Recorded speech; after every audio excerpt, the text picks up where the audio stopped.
Hi, and welcome to yet another exciting episode with myself as your host, Tumie Letsoenyo, on Truth Talk.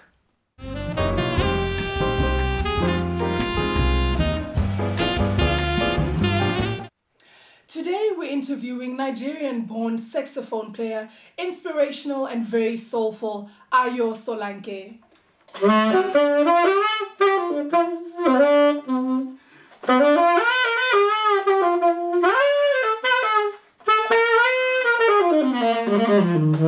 Yes!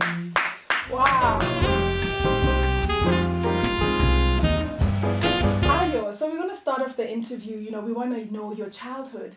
Who is Ayo? Where were you born? Siblings, mother, father, relationships, How did it all begin? Well, Ayo Solanke, like you said, I was born in Nigeria, a place called Shomolu Bariga. Oh, yes. Late Mr. Titilayo, and my mom is still alive, Miss Oluwatoyin Solanke. My beginning was kind of beautiful, because my dad, things got better for him, but then when he passed on, I think I felt as if I wish we never really enjoyed because it became worse. I was 9 then. I remember when the car came to the house to pick us, and my mom was weeping. And then I knew the man was gone because he was always out in and out of hospital. And I went from, having a beautiful life and at least all that I wanted, having my mom and my dad, to having to just get by, It was tough and it affected me in a lot of ways. But anyway, that's another time. I've got 4 siblings, 2 guys and 2 girls. I'm the first child of the family. So I think my mom, maybe because of my mom, I got this soft spot for women because she is really a pillar of strength. I've never seen a woman that is that dedicated to seeing her children succeed. She sacrificed a lot for us. Wow.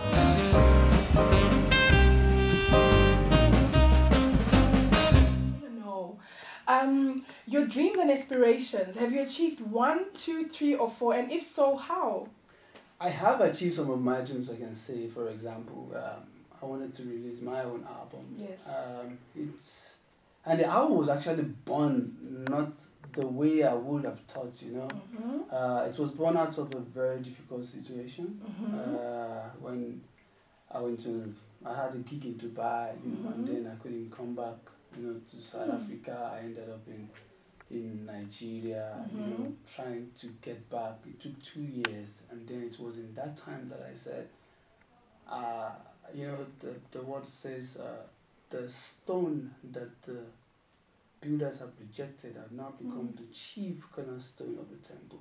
So I now said, this is a problem, but I want to make sure that when I look back in my life, whatever cost it will be like, if I had known, I would have left this guy. Let me bring something out.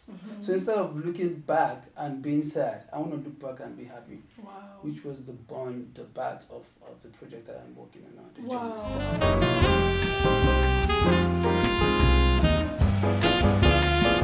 You've been through, challenging times, like you've said, with your father passing, going into heaven, and, your situation with your artistry, being stuck in Dubai and going back home to Nigeria where everything began. Through all of this, who or what has been your source? God has been my main source, I promise you. If not for God, I wouldn't be here. I can remember then when I just got back into Nigeria. A friend of mine came to pick, when I was in Dubai, I got an offer right there and then from the 3rd richest family in Dubai. They were the one who went to do the gig for. And after the gig, he was so happy. The lady came and saw me and said, we want to give you a contract now, 3 years contract, you can stay. And I'm like, no, this was not the plan. I said, I've got a family, I've got a life in South Africa, I've built my life in South Africa.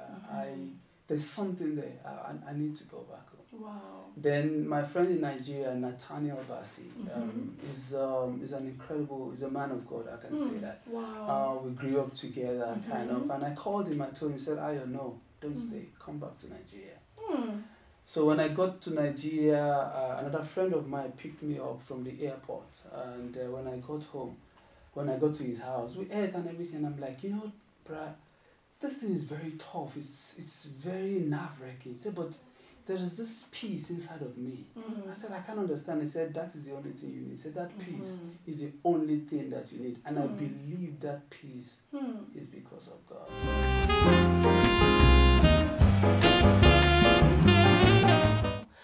So would you then agree with me if I say that he refines us through the fire, and you walking away from that 3-year contract, back home without even having that surety that, it's going to happen, but you still had that peace that he who created you is still able to sustain you even in the valley of the shadow of death? Definitely. Wow. Because if I had stayed in Dubai, I would not release an album. I would not do my own thing. I would just have maybe played in the clubs here and there. It would have been about money, but it would have not been about relevance and fulfilling destiny. And fulfilling destiny is more important, because the money, the things, they will disappear. But what is it that when you leave this earth, what will you be remembered for? In Dubai, I would have disappeared. I will become like part of the crowd.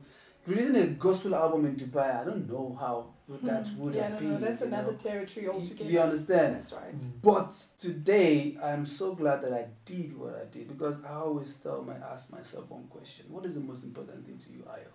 It's relevance.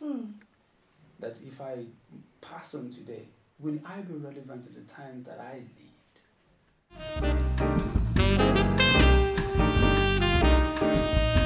So Ayo, we're going to finish off. Actually, we want you to finish off this sentence for us.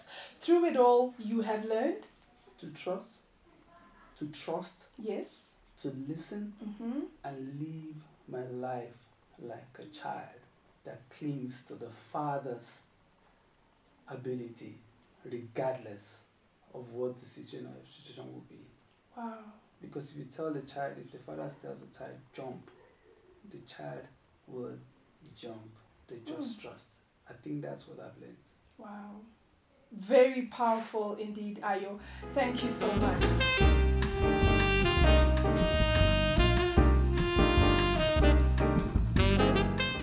Hi, this is Ayo Solanke.